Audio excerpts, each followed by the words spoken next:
Hi, Mindy Taliente here, and let me start with this. I don't often get blown away or thrown by much, but I have officially been blown away by all your comments and your feedback, and moreover, about your willingness to try new techniques and tools that can be a bit strange at first, and all your positive comments. I am so thrilled because I know all of this works. But now you've proven to me that you also know with simple tools and effective techniques, you can make the changes in your life too. In the last videos, I shared a box breathing technique to help you feel more in control in those moments where stress and overwhelming thoughts occur, and you can control your stress responses. So you're being reactive.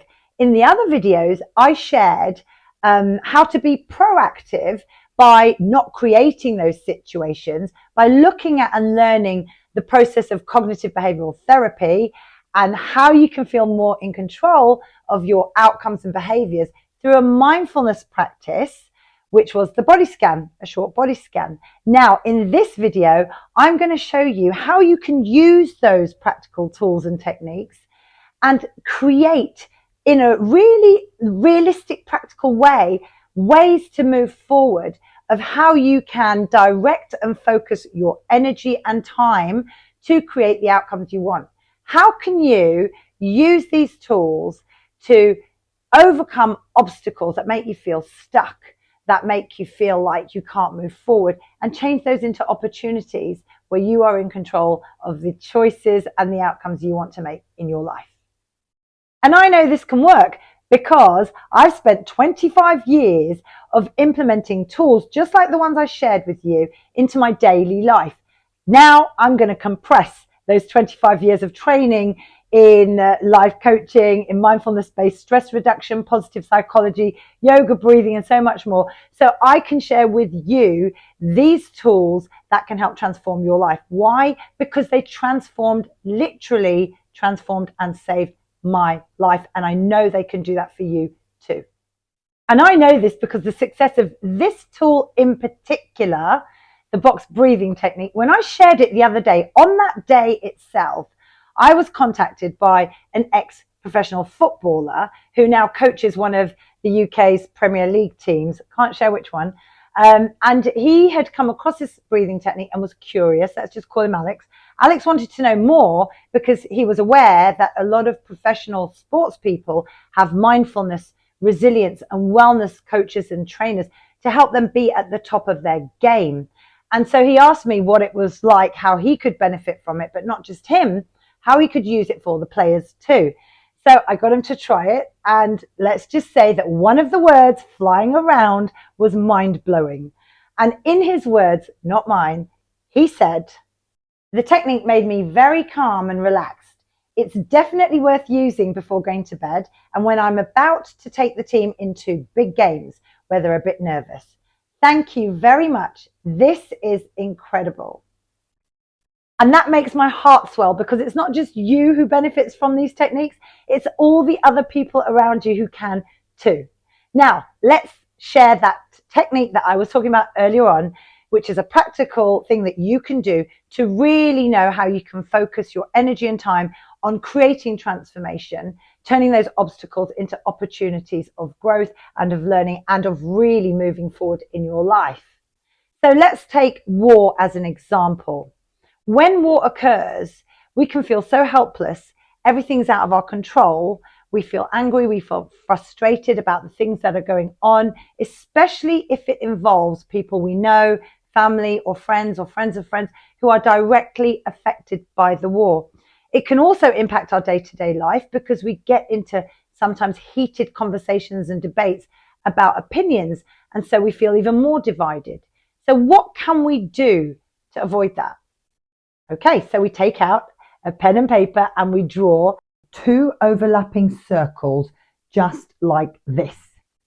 Label one of the circles in my control and the other one out of my control. Let's start with the out of my control circles. It might be a bit easier. What are the things surrounding war that you can't control? Well, you can't control government decisions. You can't control politicians or the military or decide when or how to stop the conflicts or decisions that are typically made by authorities. You very sadly can't stop the deaths or casualties. A lot of people feel that the loss of innocent human life in war is senseless and unfair, which leaves them feeling really frustrated, angry, bitter, or resentful.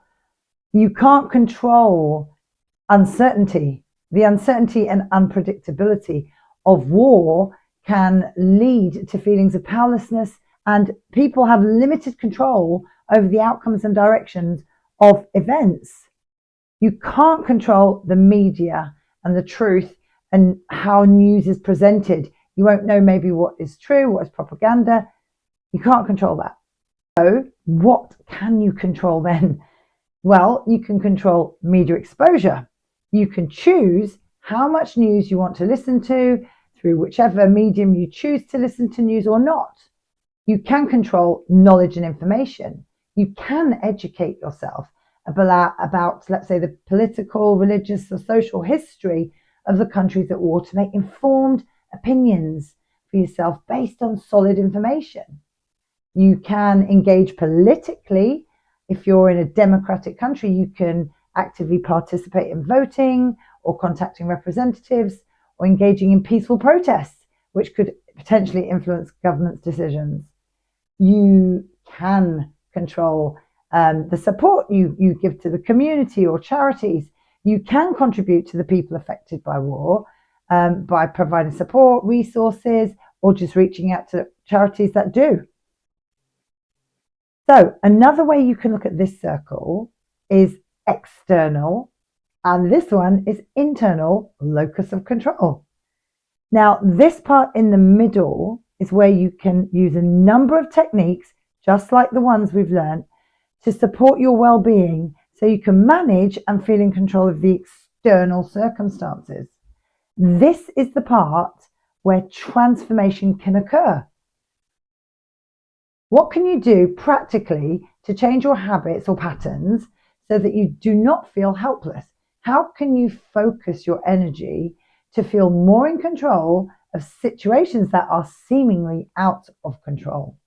You can practice more self-care to build resilience mentally and emotionally. You can nurture yourself, get more sleep, relax and exercise more.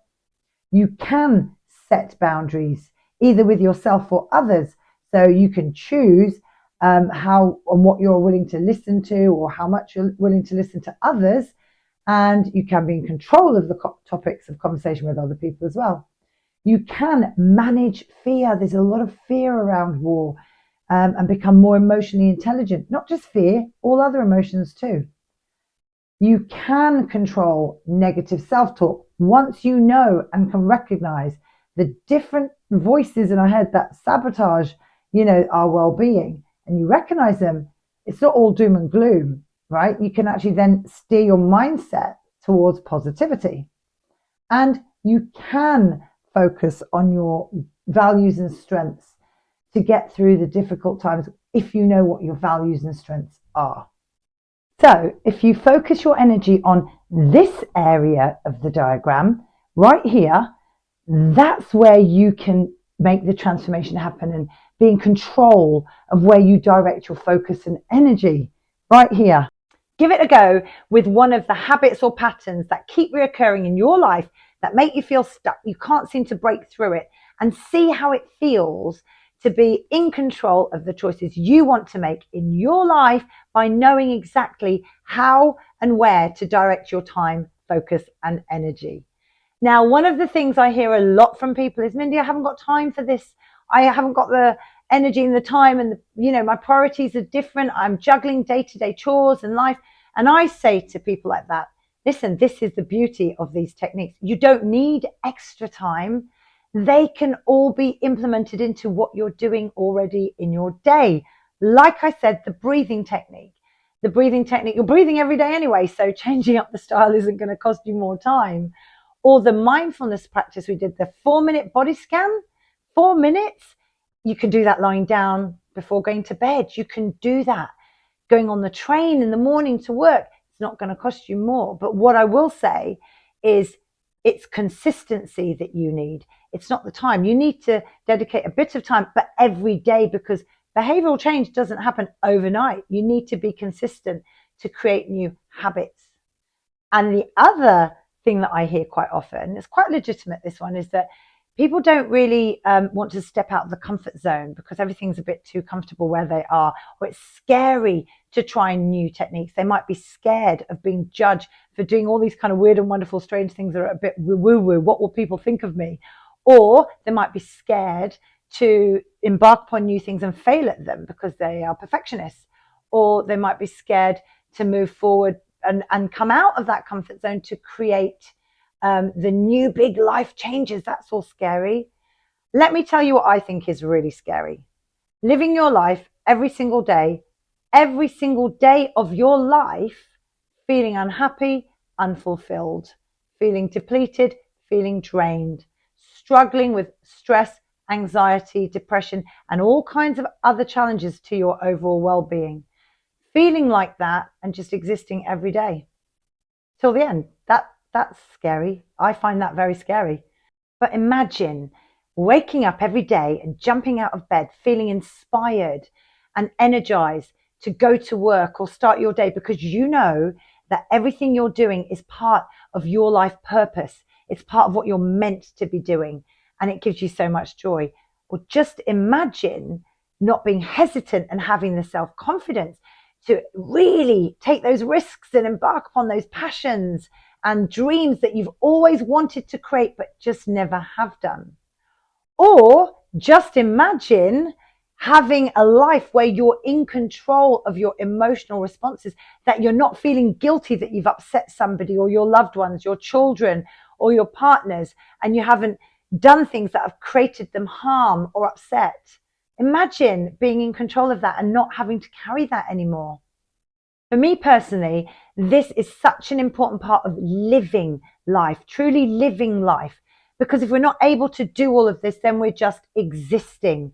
And existing isn't a life of joy, meaning, purpose, and calm. This has been really my true passion, my life purpose. Why? Because I have been there, yes, but also because when I help empower other people, this is me living my purpose. This is me living my potential. This is what drives me. And when you leave comments like you have been leaving and you're inspired and you want to learn more and you want to transform, that inspires me to do more. And this is exactly why I have put together an in-depth course that can help you transform your life in 6 short steps. That is all about these tools we've been looking at. We'll look at those much deeper and so much more. And this is something that will help you not to feel stuck in your life, but to move forward, not just to impact your life, but to impact the life of those around you too. How can you positively change your emotional, mental, social, and physical health? That's what I'll be sharing. And I'm super excited to do this because I thought long and hard about exactly what it was that I could do to empower you. And when I created this course, it was a labor of love because I know how it can transform your life. So if you are ready to take that next step on your journey to transformation and go to the next level, don't miss my next email and video because I will be sharing all the details of that. It's super exciting and you don't want to miss out because the offer is limited. Finally, don't forget to let me know how you got on with this tool and all the other tools, how they are impacting your life or not, and what it is that you're creating again and again. What are those habits that keep you feeling stuck? Let me know in the comments down below, and also let me know how I can help you more. As I said to you, this is my passion. I'm so inspired by what you say to me and how I can help you. So leave me your comments. I look forward to hearing from you, and I look forward to seeing you in the next video.